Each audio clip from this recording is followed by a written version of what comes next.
Greetings, Miss Anne. For my CTS project task, I am going to disclose on why I strongly agree that fines should be based on people's incomes. So first is I strongly agree that fines should be based on people's income because fines are not always cheap. Some fines are not always some fines requires a hefty amount of money to pay. Not to mention, if it's too much for an individual, they would not pay the fines, obviously, because they do not have enough money.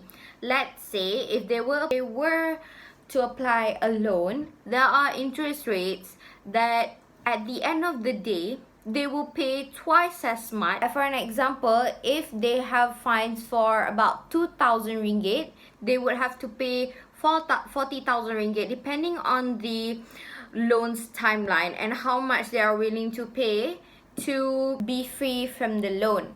Next, if they fail to pay their fines by the due date, they will get a penalty reminder notice.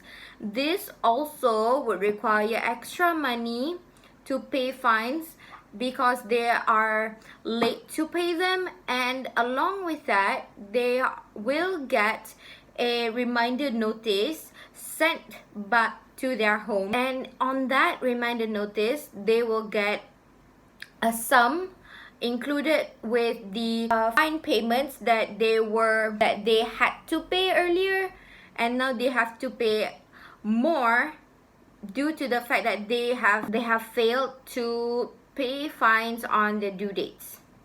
To portray my opinion, I have set up some calculations and a graph. The average mean salary in Malaysia is 2.900,000 ringgit.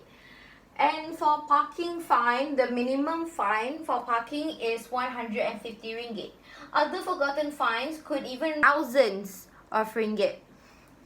Now, other forgotten fine fees could even reach thousands, such as speed limits fines, other parking fines that we may have overlooked or forgot. The average cost of living in Malaysia for a single person, excluding rent, at city centre is 2,350 ringgit.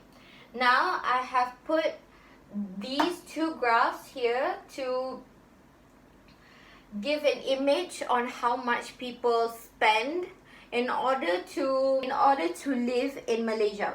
So now we have 2,900 on the top of the graph here, which is an average mean salary in Malaysia.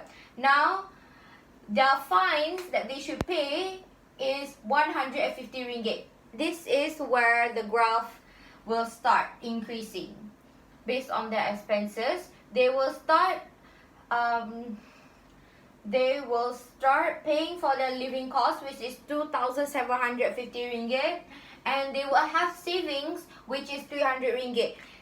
Average savings for adults as of October 2019 is less than 500, so I have put in 300 ringgit for saving for this example. Now, when you have subtracted all of, we will have a total of 100 ringgit be left for the person's basic needs, such as water, such as food, bills, their phone bills, or even for their shopping money and much more. Now, if you look at the second graph, this is the salary and the expenses starts from here.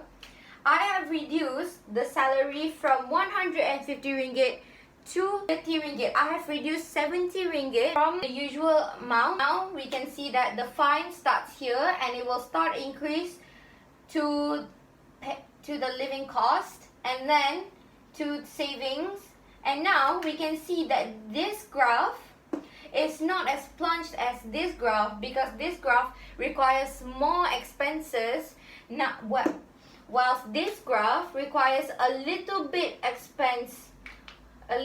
less expenses, which resulted in this graph not being too plunged such as the first graph. Now, when we have subtracted all of the expenses, we have left with 220 ringgit, with an increasement of 120 ringgit from the amount that we have subtracted from the parking fine for their basic needs, for their bills, for your utility bills, for your telephone bills, for their wants and needs money. And I think that by doing all this, we would have more people pay fines, because they will know that their needs are secured and their incomes would not be at stake just because they want to pay for their fine.